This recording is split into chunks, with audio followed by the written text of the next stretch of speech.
Carla Zambelli está presa na Itália. Após meses de sumiço, a deputada federal foi encontrada num apartamento em Roma. Era o fim de uma caçada que começou aqui no Brasil. Quando eu disse que era intocável, é porque eu sei que só Deus pode me tocar. Tudo começou em maio, quando o STF condenou a Zambelli a 10 anos de prisão. A Justiça responsabilizou a deputada do PL por usar documentos falsos e ordenar um ataque hacker ao sistema do Conselho Nacional de Justiça. Depois da sentença, Zambelli não esperou pela prisão. Cruzou a fronteira por terra até a Argentina e de lá embarcou para os Estados Unidos e, mais ainda, seguiu para Roma, onde está desde o início de junho. Ela diz que está em busca de proteção, alega perseguição política e garante confiar na justiça italiana. O STF pediu a prisão dela preventivamente e a Interpol emitiu um alerta internacional. Mas foi a denúncia do deputado italiano Angelo Bonelli que mudou tudo. No dia 29 de julho, a prisão foi cumprida, em ação conjunta entre Polícia Italiana, Interpol e Polícia Federal. O processo agora está nas mãos da Justiça da Itália. Ainda não sabemos se a Carla Zambelli vai voltar para o Brasil ou permanecer na Europa. E qual será o impacto político dessa prisão. Quinta-feira, 31 de julho de 2025.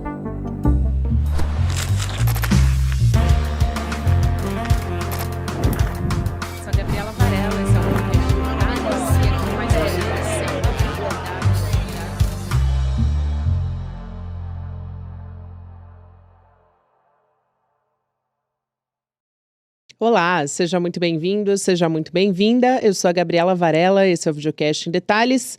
E aqui, todos os dias, a gente sempre com um convidado ou uma convidada analisa uma temática, uma notícia importante do momento, de segunda a sexta-feira. Hoje eu converso com o professor Augusto de Arruda Botelho, o doutor Arruda Botelho, que é advogado criminalista, também foi secretário nacional de Justiça, escritor, enfim. Doutor, é um prazer conversar com o senhor mais uma vez, seja muito bem-vindo. Prazer falar com vocês do ICL, estou à disposição. Vamos lá, doutor. Primeira coisa, eu já te pergunto primeiro da manutenção da prisão da Carla Zambelli enquanto ela aguarda todos esses procedimentos dos dois países. Ela pode continuar presa enquanto isso? Ela teve essa prisão, acho que é importante explicar também esse passo, orientada pela difusão vermelha da Interpol, é isso, né? É isso. É uma prisão comum em casos de extradição. Se a gente pegar o exemplo brasileiro, por exemplo, as prisões preventivas para fins de extradição são muito comuns, acontecem diariamente no nosso país, e é comum também que essas prisões sejam mantidas, porque pela lei brasileira, por exemplo, um dos requisitos para se prender alguém preventivamente é evitar que ele fuja. A gente chama isso garantir a futura aplicação da lei penal. Em outras palavras, evitar que a pessoa fuja. Uma pessoa que está sendo extraditada já pressupõe que ela já fugiu, já houve algum tipo de fuga. Então já é um elemento concreto que justifique a decretação de uma prisão preventiva. Por isso é que no sistema brasileiro, volto a dizer, é bastante comum que as prisões preventivas para casos de extradição sejam decretadas e também bastante comum que elas sejam mantidas. É óbvio que há eventuais decisões do judiciário brasileiro que flexibilizam isso, aplicam uma medida cautelar alternativa à prisão, pode ser o monitoramento eletrônico, outras medidas. É a mesma coisa que a justiça italiana, né? O procedimento é muito semelhante. Há uma prisão decretada aqui no Brasil, que foi cumprida. Agora a justiça italiana vai, num primeiro momento, analisar a necessidade ou não dessa prisão ser mantida para fins de extradição. Independentemente dessa prisão ser mantida ou não, como uma prisão preventiva, eventualmente uma medida cautelar, o processo de extradição, se encontrar respaldo na lei italiana, porque aí depois a gente vai conversar muito provavelmente sobre isso, existe aí uma análise de admissibilidade desse pedido de extradição. Se a justiça italiana entender que esse pedido deve ser admitido, e ela estiver presa, ela ficará presa aí durante todo o processo de extradição. Perfeito. Antes de entrar nos detalhes da extradição, também pergunto sobre essa questão da prisão da Carla Zambelli. Por quê? Porque ela, considerando que ela fugiu e ela teve justamente esse pedido nessa lista de difusão vermelha da Interpol por conta disso, pode entrar com alguma espécie de agravante durante esse processo, considerando ou não que, enfim, num primeiro momento ela fique numa prisão em regime fechado, isso depois pode ser considerado outras questões para daí definir em qual regime ela vai ficar, né? O caso da Zambelli é um pouco diferente porque a prisão dela é uma prisão de uma condenação, né, no Brasil. Isso. No Brasil, não é uma prisão preventiva. Por exemplo, decreta-se a prisão preventiva de alguém, essa pessoa foge, essa prisão é cumprida em outro país, aí o Brasil pede a extradição para o cumprimento da prisão preventiva aqui. No caso da Zambelli, aí nesse caso, vamos falar nesse caso hipotético, se fosse uma prisão preventiva, a fuga obviamente pode atrapalhar, revogar essa prisão preventiva. Mas no caso da Zambelli, é uma prisão de condenação. Ela foi condenada a 10 anos por um crime comum, né? Muita gente dizendo, ela vai alegar que é uma perseguição política, ela não vai ser extraditada por causa disso. Ela foi condenada por um crime absolutamente comum, né? Um crime previsto em legislações do mundo inteiro. Não existe essa possibilidade, primeiro do ponto de vista técnico-jurídico, e aí uma coisa que a gente com certeza vai falar, extradição não é um processo apenas jurídico, né? Extradição tem um componente político Perfeito. bastante forte. Então, do ponto de vista técnico, é um crime comum que ela cometeu e ela está condenada a 10 anos. O fato dela ter fugido ou não, não tem como agravar uma pena que já existe e já foi aplicada. Sem dúvida, doutor. Vamos entrar sim nessa questão política. Tem vários detalhes que estão saindo a respeito disso, que já dão algumas indicações de como essa história deve seguir por esse caminho. Mas falando sobre o caminho jurídico da extradição, né? A gente tem o tratado, vamos dizer assim, entre os dois países de extradição de 1989, essa é a primeira coisa que a gente tem que levar em consideração, e também as convenções internacionais que tanto o Brasil como a Itália já assinaram, né? São signatários dos dois países. Como é que isso pesa nessa decisão, num primeiro momento? Pesa bastante, porque um dos crivos necessários, que eu vou chamar desse juízo de admissibilidade, que quem faz, importante dizer, em alguns países, Brasil, por exemplo, Itália também, Estados Unidos, essa primeira análise do cabimento ou não de uma extradição, ela é feita pelo Poder Executivo, né? No caso aqui do Brasil, a autoridade central responsável pela cooperação jurídica internacional, a extradição é uma cooperação jurídica internacional, como outras coisas, como, por exemplo, adoção, subtração de menores, várias formas jurídicas em que há necessidade de uma cooperação jurídica passam por um lugar, pela Secretaria Nacional de Justiça. O Secretário Nacional de Justiça brasileiro, eu ocupei esse cargo durante um bom tempo, agora é ocupado pelo doutor Jean, é a autoridade central brasileira para fazer uma primeira análise dos pedidos de extradição, tanto ativos quanto passivos, né? E que análise é essa que tem que ser feita? Pelo governo, pelo Poder Executivo. Os tratados que os países que discutem essa extradição são signatários. Na ausência de tratados, aplicam-se convenções internacionais que os países são signatários.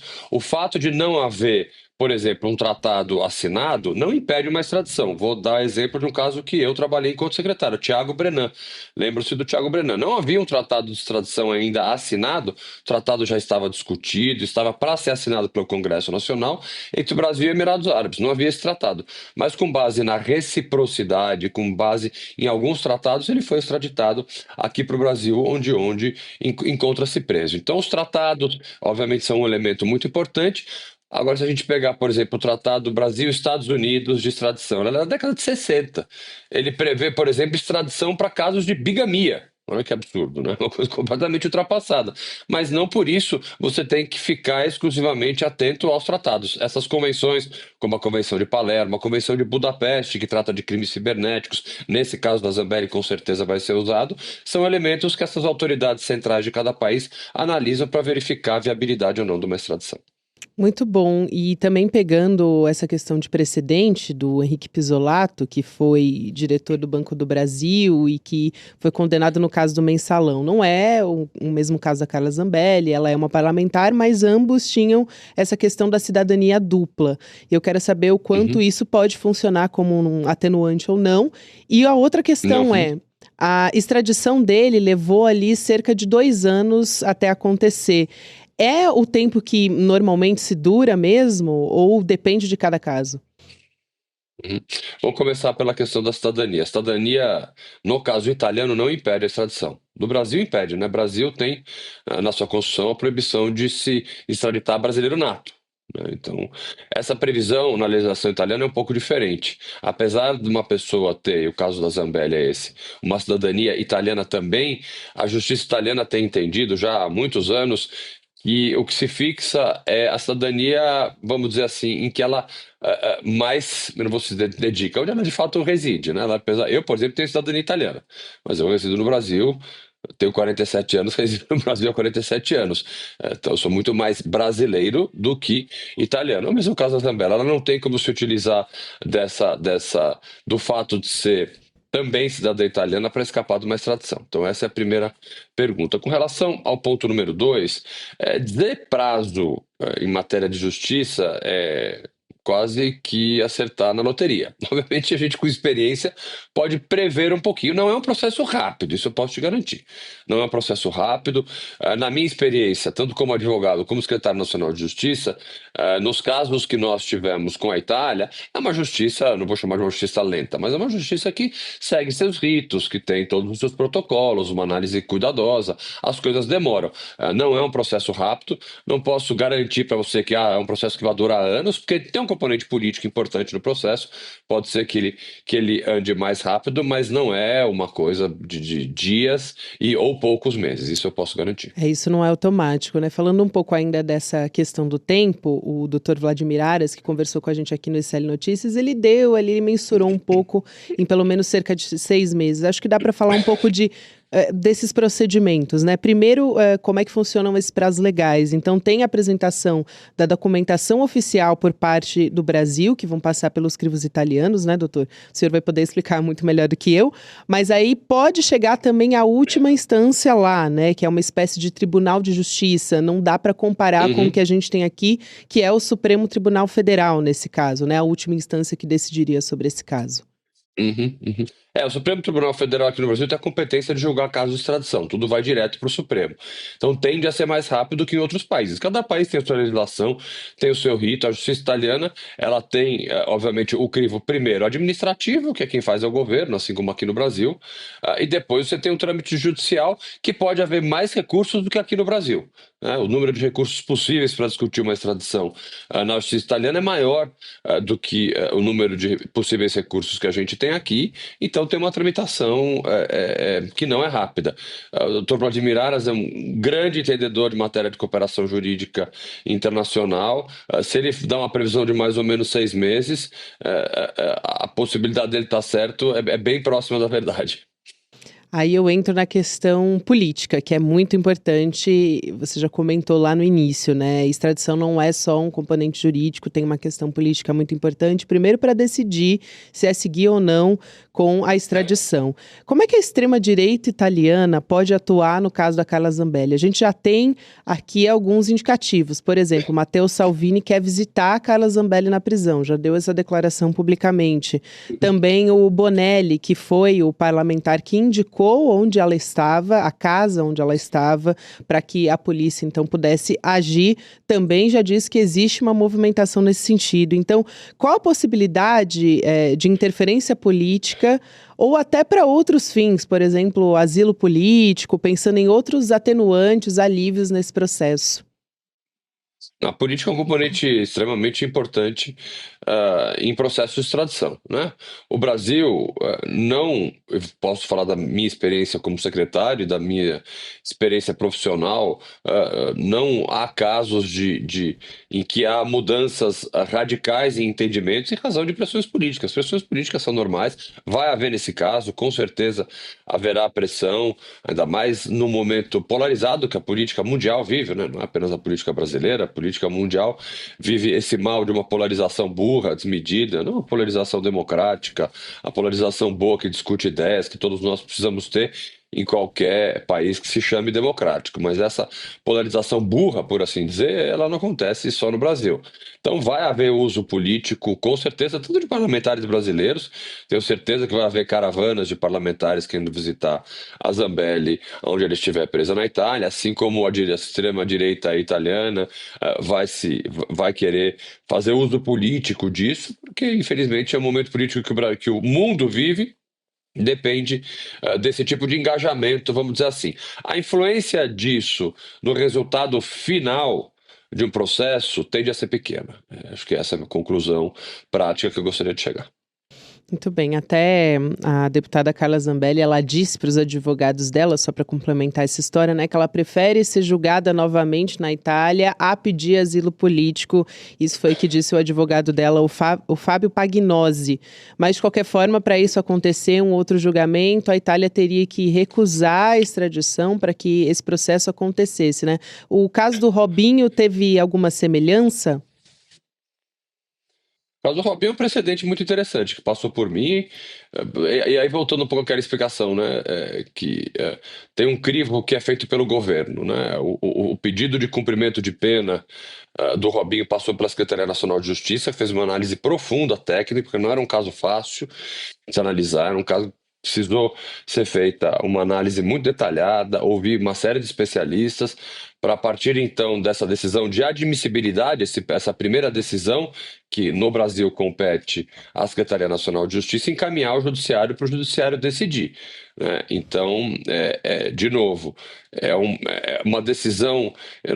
Quando eu falo uma decisão política, não é uma questão ideológica, tá? Não confunda as coisas. Não é Sim. porque eu falo que é uma decisão política que tem qualquer ideologia no meio. É uma decisão que é tomada dentro do âmbito do Poder Executivo, né? Que há momentos, há governos, há questões internacionais, eventuais disputas internacionais entre países, há momentos mais ou menos favoráveis para a tramitação andar rápido ou andar devagar, né? Política internacional, a extradição muitas vezes ela pode acabar sendo influenciada por questões externas a propriamente este processo específico. Claro, a gente vê, claro que é completamente diferente, mas a gente vê o exemplo dos Estados Unidos, como eles estão atuando politicamente também para tomar certas Claro, decisões.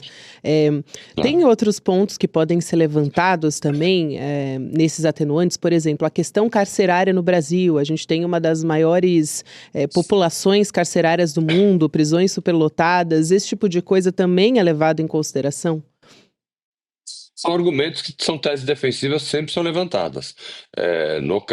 Neste caso específico, não, eu desconheço alguma decisão recente italiana que tenha recusado qualquer tipo de extradição em razão das condições carcerárias aqui do Brasil. O que precisa ver é aquilo que o tratado entre os dois países que são signatários, se isso está presente, se o crime que ela foi condenada aqui existe na Itália, se a pena é uma pena de prisão, são critérios objetivos previstos ou no tratado ou nas convenções, de novo, a gente não pode sempre se ater exclusivamente ao tratado. Vamos pensar, ela foi condenada por invasão, uma Isso. das condenações, além da falsidade ideológica, é a invasão de um sistema.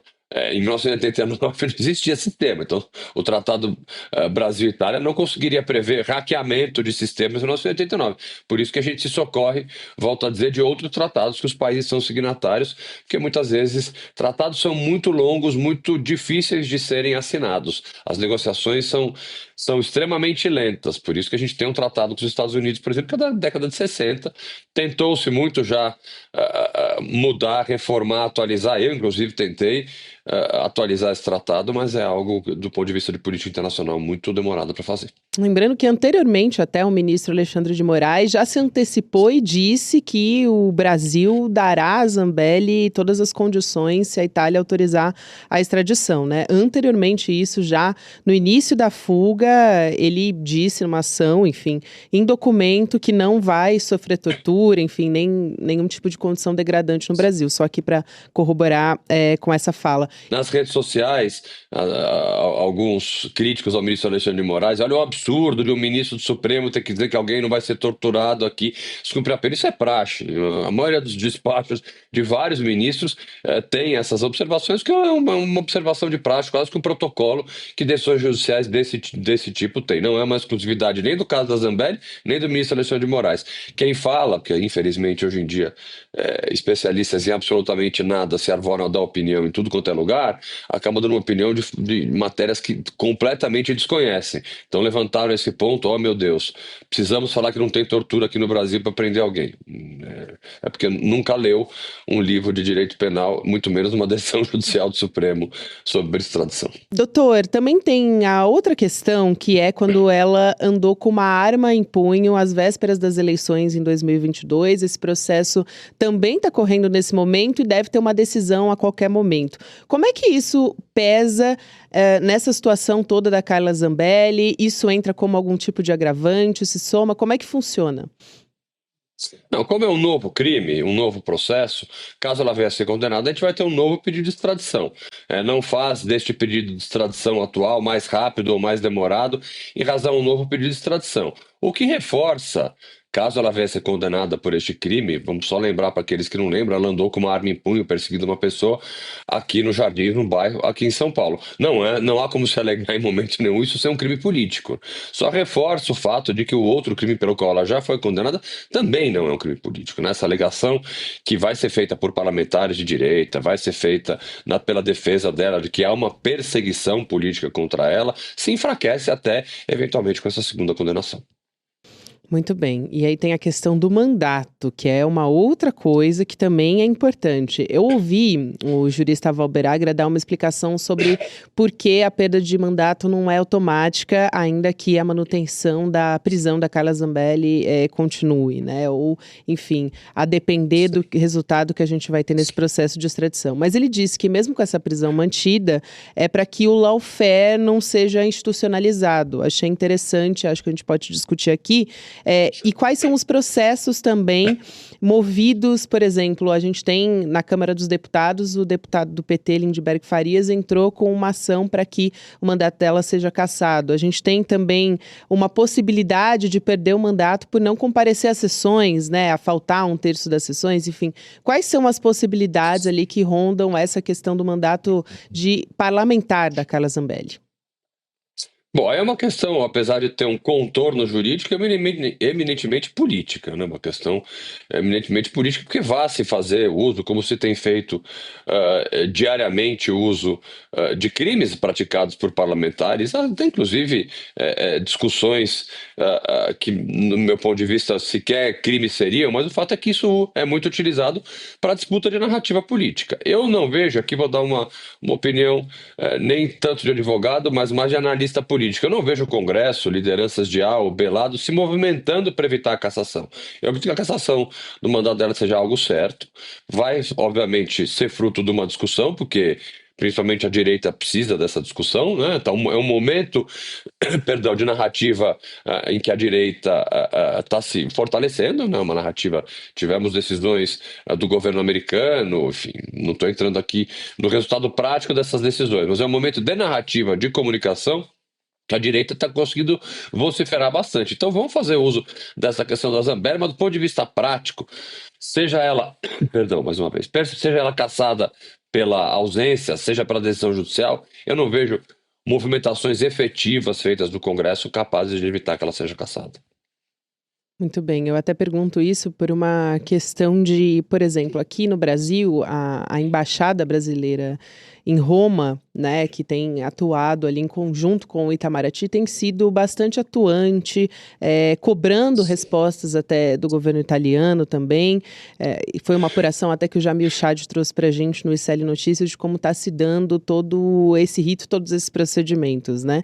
E, por outro lado, vem a Carla Zambelli, um pouquinho antes dela ser presa, ela gravou um vídeo e, de uma certa forma, ela deu uma amenizada ali, dizendo que, na verdade, ela não se dizia imune por uma questão jurídica, mas sim que ela estava dizendo que, na verdade, ela colocou num âmbito religioso ali, né? Querendo dizer, só quem pode lidar comigo, alguma coisa assim, é Deus. Então, ela colocou no âmbito religioso. Agora, ela estava, de certa forma, querendo instrumentalizar o passaporte que ela tem, né? Justificar até um processo de anistia. Parece que abriu um caminho para isso. E a gente tem que considerar, claro, essa questão de como pode ser politizada na Itália, né, por parte da extrema-direita ou da direita, mas existe uma preocupação, acredito, do próprio país, né, doutor, de que a Itália não vire um paraíso, né, quer dizer, um criminoso, eu tenho um passaporte italiano, então eu posso ir para a Itália, não faz sentido também para a reputação do país permitir um processo como esse, né? Claro. E volto ao que eu já falei mais de uma vez aqui nessa nossa conversa. É muito difícil se alegar, porque não é que o crime que ela cometeu tem a conotação política. Não é um crime comum, é invadir um sistema de um tribunal, né, através de um hackeamento, com uma pessoa conhecidamente já envolvida em outros crimes semelhantes. Né? Não há o que se cogitar um crime de livre manifestação, um crime de oposição a governo. Não, é invadir um sistema de um órgão público com a intenção de supostamente mostrar a fragilidade disso. É um crime. Por mais que vá se haver, aqui volto a afirmar, haverá indiscutivelmente a alegação de se tratar um crime político, que ela é uma perseguida e que vai pedir algum tipo de asilo político, mas o crime que ela cometeu é um crime comum, assim como correr com uma arma em punho pelas ruas de São Paulo é um crime comum. Então, por mais que a discussão vá acontecer, por mais que a gente vá ter participação de parlamentares A ou B dos dois países, não vejo como qualquer alegação dessa prosperar. Para a gente fechar, doutor, uma última questão. Ela estava na casa de uma brasileira, ela foi identificada ali. Levando em consideração que ela estava sendo também procurada, ela estava nessa lista vermelha da Interpol, isso pode ter alguma consequência jurídica ou isso recai também sobre a própria Carla Zambelli? Não, sobre essa brasileira que estava com ela em casa, olha, se ela estivesse no Brasil, poderia. A justiça italiana, eu não sei o detalhe específico do Código Penal, se tem uma previsão legal para ter em sua casa, com consciência, alguém que esteja procurado pela justiça. Imagino que sim, a legislação brasileira prevê sim punição. Muito bem, doutor Augusto de Arruda Botelho, sempre um prazer receber o senhor por aqui. Muito obrigada, até uma próxima, com certeza vamos falar em breve também, numa próxima oportunidade. Obrigado a vocês pelo convite, é sempre um prazer falar com o Célio. Um grande abraço, prazer é todo nosso. Quero lembrar você que a gente vai ter uma aula inédita aqui no ICL também. Nessa semana a gente teve o ICL Eterno, a gente bateu a venda de 5.000 títulos. É um marco. Membros eternos do ICL que vão ter acesso a todo o nosso repertório, as nossas plataformas, documentários, também pós-graduação, enfim. Vai ter mais investimento no nosso jornalismo. São tantas coisas que é difícil até de colocar aqui. Mas para comemorar isso também a gente vai ter uma aula aberta aqui no ICL com 2 gênios que estão no nosso time, que são o professor João César de Castro Rocha, professor da aula Semente do Caos, que a gente já transmitiu aqui no ICL, e também o Gessé Souza, o nosso Gessé, professor da aula O Pobre de Direita, também autor do livro sobre esse assunto. O Eduardo Moreira vai conversar com eles dois a respeito de extrema-direita, várias questões urgentes, mas o tema principal é quem são os inimigos do povo, focando também não só no Brasil, mas em como a extrema-direita está se articulando pelo mundo, que, aliás, é a especialidade de todos os convidados dessa aula, né? Então, vem com a gente, vai em icl.com.br/aula para se inscrever. Vai ser nesse dia 31 de julho, para você que me acompanha pelo YouTube hoje, então, portanto, nessa quinta-feira, às 8 horas da noite, para você que está me ouvindo em áudio, anota aí na sua agenda para você não perder, que é essa quinta-feira 31. Agora você fica com o Mercado Investimentos, na sequência tem o Rolê ICL e você pode ouvir em detalhes nas plataformas de áudio em qualquer momento do seu dia. Até amanhã. O encontro que vocês sempre esperaram. João César Castro Rocha e Gessé Souza, no dia 31 de julho às 8 horas da noite. O tema desse encontro: quem são os verdadeiros inimigos do Brasil? Um encontro inédito que há muito tempo as pessoas pedem e que o ICL conseguiu organizar para vocês. Vamos embora que esse eu quero assistir também. Você sabia que todos os nossos programas estão no Spotify? A notícia não pode parar e agora você pode acompanhar todos os nossos programas onde e quando quiser. Siga nossos canais no Spotify e tenha acesso ao Chico Pinheiro Entrevista, Desperta ICL, Rolê e muito mais. ICL no Spotify.